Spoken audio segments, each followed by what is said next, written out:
আসসালামু আলাইকুম। প্রিয় দর্শক, গত 13ই জুন যখন ডক্টর ইউনূসের সঙ্গে তারেক রহমান সাহেবের একটা বৈঠক হয়, তখন আমাদের মধ্যে এই দেশের আশাবাদী মানুষের তো অভাব নাই, অনেকেই কিন্তু খুব খুশি হয়েছিলেন। এবং বিএনপির নেতা সিনিয়র লিডার আমির খুসরো মাহমুদ তো বলেই ফেলেছিলেন যে ওনারা সম্পূর্ণ সন্তুষ্ট। এবং তখন সবাই তাদের কথাবার্তা শুনে এমন একটা মনেও করেছিলেন এই বুঝি নির্বাচনের পথে আমরা হাঁটা শুরু করে দিলাম। আজ যারা দেশের অবস্থা দেখছেন, এখনো কি আপনারা সেই ধরনের একটা আশা পোষণ করেন? পোষণ কি করতে পারছেন? জুনের সেই লন্ডন বৈঠকের পর ডক্টর ইউনূস দেশে এসে এ নিয়ে একটা শব্দ উচ্চারণ করেনি।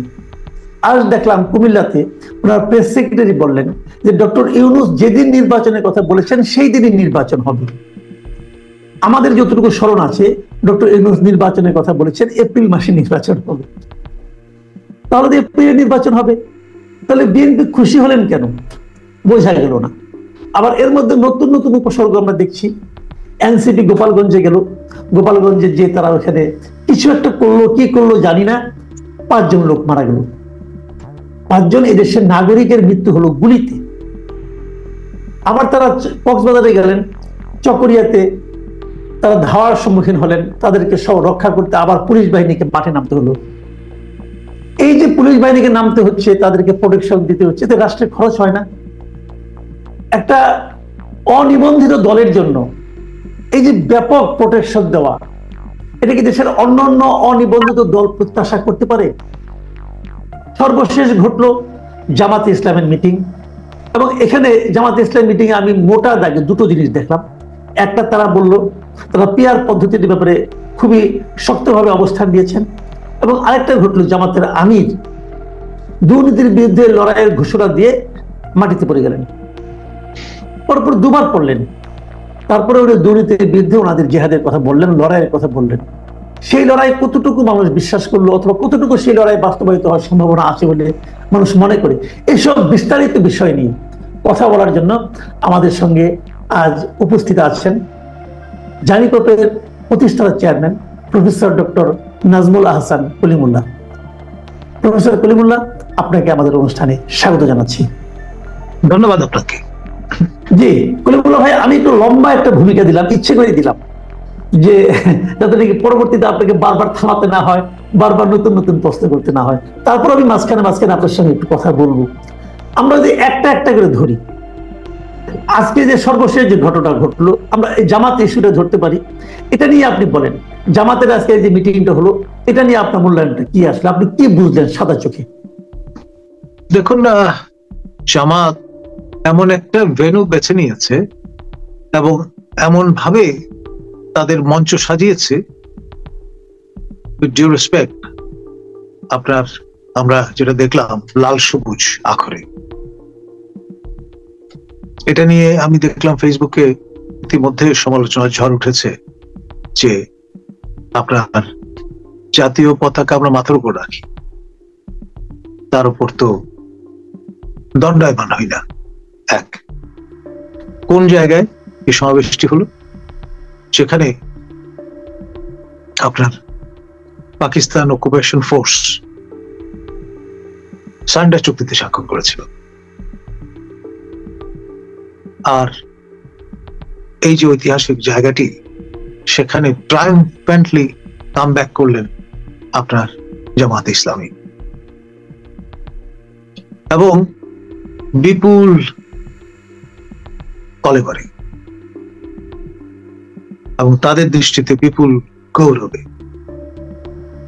3-4টি ট্রেন তারা নিজেদের দাবি নিয়েছেন। শত শত ভেহিকল ব্যবহার করে সারা দেশ থেকে লক্ষ লক্ষ তাদের নেতাকর্মী সমর্থক হাজির করা হয়েছে এখানটায়। It's a demonstration of strength.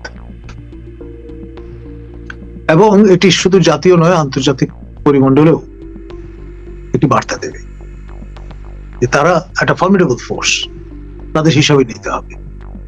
এখন যারা জামাতকে মডারেট মুসলিম পলিটিক্যাল পার্টি মনে করেন, তাদের ন্যারেটিভ একরকম, আর যারা তাদের মৌলধারার রাজনীতির অন্যতম কাণ্ডারি হিসেবে ভাববেন তাদের ন্যারেটিভ আরেক রকম। এবং যে প্রক্রিয়াটি শুরু হয়েছে ডিপলিটিসাইজেশন,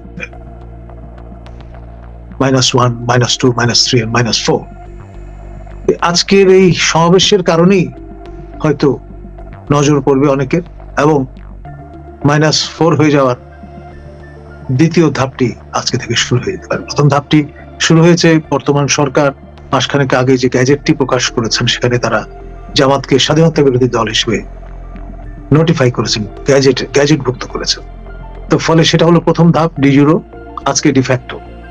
এবং এই যে অবস্থাটা খেয়াল করে দেখেন, জামাতের আমির অসুস্থ হয়ে গেলেন এবং তিনি হাসপাতালে শুশ্রূষার জন্য গেলেন।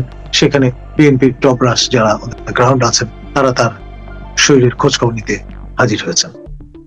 এটি আপনার তাদের মধ্যে যে উপরে উপরে যতই বিভেদ থাকুক, এন্ড অফ দ্য ডে তারা কমরেড ইন আর্মস, সেটির পরিচয় কিন্তু বহন করেছে।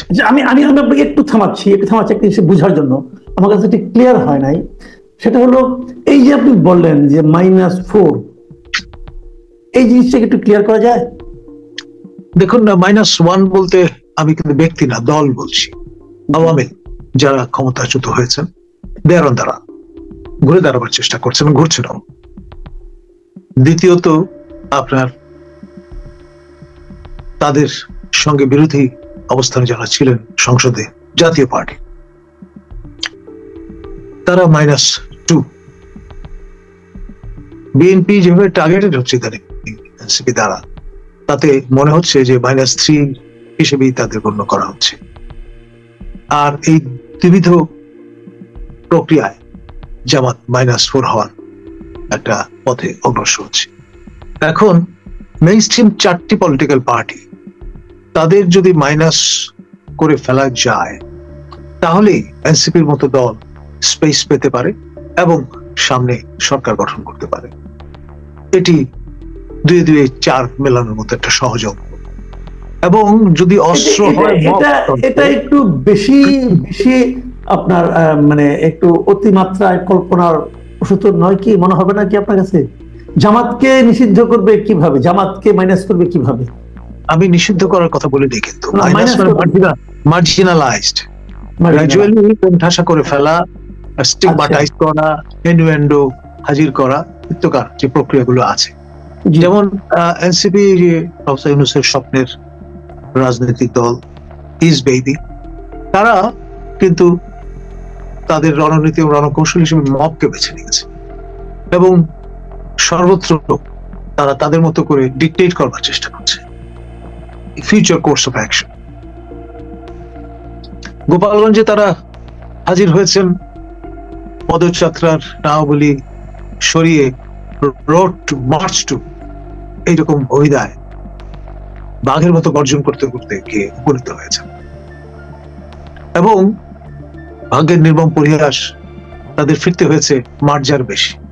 ছিলেন বাঘ, হয়েছেন বেড়াল, তাও আবার বর্ম আচ্ছাদিত সাজোয়া জানে করে সশস্ত্র বাহিনীর প্রোটেকশনে, এবং যেই সশস্ত্র বাহিনীর কর্তৃত্ব নিয়ে তারা চ্যালেঞ্জ ছুড়ে দিয়েছেন। খুব বেশি দিন আগের কথা নয়, আপনার হাসান আব্দুল মহোদের সেই যে অভিভাষণ, সেটা ভুলে যায়। অর্থাৎ আপনি যা কিছু নিন্দা করলেন, তাই শেষ পর্যন্ত তাদেরই প্রোটেকশনে আশ্রয়ে আপনাকে জীবন বাঁচাতে হবে। ভাগ্যের কি নির্মম পরিহাস। এখন ধরে নেওয়া হয়েছিল যে গোপালগঞ্জ একটা বিচ্ছিন্ন জনপদ। চকরিয়ায় গিয়ে দেখলেন সেখানেও কথা বলে জুত করা যাচ্ছে না, লোকজন হামলে পড়ছে। এবং আপনার যেই ন্যারেটিভ ব্যবহার করলে লোকজন উত্তেজিত হয়, তাই ব্যবহার করলেন। তো সেখানে আবার সেই সশস্ত্র বাহিনীর অনুকম্পায় আপনাদের সেখান থেকে প্রস্থান করতে হবে। আমাকে বান্দরবান থেকে কেউ কেউ ফোন করে জানাচ্ছিলেন যে পরবর্তী ডেস্টিনেশন তো বান্দরবান, সেখানেও পরিস্থিতি কিন্তু খুব সুখকর হবে বলে মনে হয় না। এই যে দেশব্যাপী তাদের এই যে whirlwind tour এবং যে রাফ রিসেপশন, সেটা কিসের পরিচয় বহন করে? একটা হচ্ছে যে তাদের সম্পৃক্ততা নেই, দ্বিতীয়ত তারা যে প্রভোকেশনের ব্যবস্থা করছেন তার মধ্য দিয়ে একটা প্যাটার্ন সেট হচ্ছে, ডেভেলপ করছে। তো ফলে আপনার তাদেরই ক্রিয়াকলাপের মধ্য দিয়ে দেশটি এই শান্তির দূত প্রফেসর ইউনূসের হুকুমতে দেশটি অশান্ত হয়ে উঠছে। আর আপনার এই যে কোলকে যে জোর করে পাওয়া যায় না, ভালোবাসা যে অর্জন করতে হয়, জবরদস্তি করে হাসিল করা যায় না, সেটি বুঝবার মতো ম্যাচুরিটি এই টডলার পার্টির আছে কিনা আমার সন্দেহ। আর আপনার শুরু থেকেই তারা কিন্তু হোঁচট খাচ্ছে। এখন আজকে আপনি সামরিক প্রহরা উঠিয়ে নেন, মানে প্রহরার মাত্রা কোন পর্যায়ে গিয়ে ঠেকেছে যে এপিসি আনতে গেছে।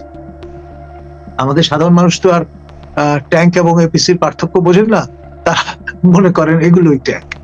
এখন সেটা তো খুব ভালো বার্তা দিচ্ছে না জনমনে। আজকে প্রোটেকশন সরিয়ে ফেলুন, কালকে আপনি নাই। সুতরাং আপনি যে একটা ফ্যাক্টর হবেন সেটা সে আশাই করে পারে। ধন্যবাদ। জি, আমরা মোটামুটি এটা বুঝলাম, কিন্তু তাহলে নির্বাচনের কি হবে? এই যে নির্বাচন নিয়ে এত আশাবাদ, এবং বিএনপিও নির্বাচনে যাওয়ার জন্য কেমন যেন মনে হচ্ছিল যে এই মাত্র তারা মাঠে নেমে যাবে, এবং জামাতে ইসলামকে দেখলাম বিভিন্ন জায়গায় তাদের প্রার্থীও ঠিক করে ফেললেন। তো আমরাও মনে মনে যারা ভোট দিতে চাই, আমাদের মধ্যে অনেকে ভোট অনেক বছর দেন না, তারাও ভোট দেওয়ার জন্য মোটামুটি প্রস্তুত হয়ে গেলেন। সেই নির্বাচনের যে আশাটা, যে রমজানের এক সপ্তাহ আগেও নির্বাচন হতে পারে, সেটার কি ভবিষ্যৎ এখন দাঁড়াচ্ছে? দেখুন, আমার তো মনে হচ্ছে যে আমরা আসলে মরীচিকা বা বিপ্লবের মরু বিপ্লবের পেছনে ছুটছি। আলটিমেটলি পুরো বিষয়টা মানে তড়িঘড়ি করে একটা গণভোটের আয়োজনের দিকে চলে যাবে, যে 2029 পর্যন্ত, যেটি প্রথমে কক্সবাজারে গিয়ে আমাদের একজন মাননীয় উপদেষ্টা বলেছিলেন যে লেজিটিমেটলি তো আমরা শেখ হাসিনার যে পুরো টেনিওর সেটা থাকতে পারি। তো সেই বিষয়টাই হয়তো দেখা যাবে। এবং দেখলে আমাদের মুসলিমরাও যারা সেফটি ওখানে ছিলেন, তাদের দিয়ে একই রকমের দাবি তোলা হয়েছে, যেটা আবার তিনি অ্যাকনলেজ করেছেন, আল জাজিরার সঙ্গে সাক্ষাতে সেটি জানান দিয়েছেন। আবার এই ঈদুল আজহার দিন তো তাকে আবেগ আপ্লুত হয়ে পড়তে দেখা গেছে, প্রায় বাড়ি খেয়ে যাচ্ছিলেন বাসের সেই ঘেরটোপের সঙ্গে। ভাগ্যিস আপনার যারা নিরাপত্তা প্রোটোকলের দায়িত্বে ছিলেন তারা তাকে আটকে ফেলেছিলেন, তা না হলে কিন্তু জখম হয়ে যাওয়ার মতো ঘটনা ঘটত। ধন্যবাদ। জি, তাহলে কি আপনি বলতে চাচ্ছেন যে মানে যে নির্বাচনের প্রত্যাশা বিএনপি করছিল যে এক সপ্তাহ আগে হবে, আজকে আবার দেখলাম যে আপনার প্রধান উপদেষ্টার যিনি প্রেস সচিব, উনি বললেন যে প্রধান উপদেষ্টা যেদিন বলেছেন তার একদিনও পরে নয়, প্রধান উপদেষ্টা বলেছিলেন এপ্রিলে। কিন্তু একদিনও পরে যদি না হয় তাহলে এপ্রিলে হওয়ার কথা, কিন্তু সেটাকে আপনার কাছে গ্রহণযোগ্য মনে হচ্ছে না। আপনি বলছেন যে 5 বছরের একটা লক্ষ্য নিয়ে হয়তো অগ্রসর হবেন। তো এটা কেন মনে হচ্ছে আপনাকে? তিনি তো আপনার very good marketing man, packaging man. তিনি কায়দা করে আপনার হয়তো এপ্রিলে গণভোটের আয়োজন করে দেবে, সবার মুখ বন্ধ হয়ে যাবে। ওটা থেকে নির্বাচন বলতে যাচ্ছেন, তাই? কোনো সন্দেহ নাই, দেশব্যাপী, সারা দেশ একটা কনস্টিটুয়েন্সি, খেয়াল কর। সুতরাং গ্র্যান্ড আপনার একটা ব্যবস্থা হয়তো দেখে লোকজন ম্যাসমারাইজড হয়ে যেতে পারে। এবং তাকে তো আহ্বান জানানো হয়েছে দালালদের কথা যেন তিনি না শোনেন, তিনি যাতে বিচলিত না হন।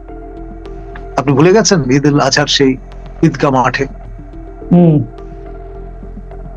হ্যাঁ, আমরা অনুষ্ঠানের শেষ দিকে চলে এসেছি। আমি একটা ছোট্ট কথা বলতে চাই, যেটা নাকি মানে এর মধ্যে অনেক ব্যবসায়ীরা আমার সঙ্গে যে কথাটা বলেছেন, তাদের মধ্যে একটা আতঙ্ক বিরাজ করছে যে ট্রাম্পের এই শুল্ক, এবং এই পাল্টা শুল্ক প্রয়োগ হচ্ছে আর মাত্র 10 দিন আছে, 11 দিন আছে, আগস্টের 1 তারিখ থেকে।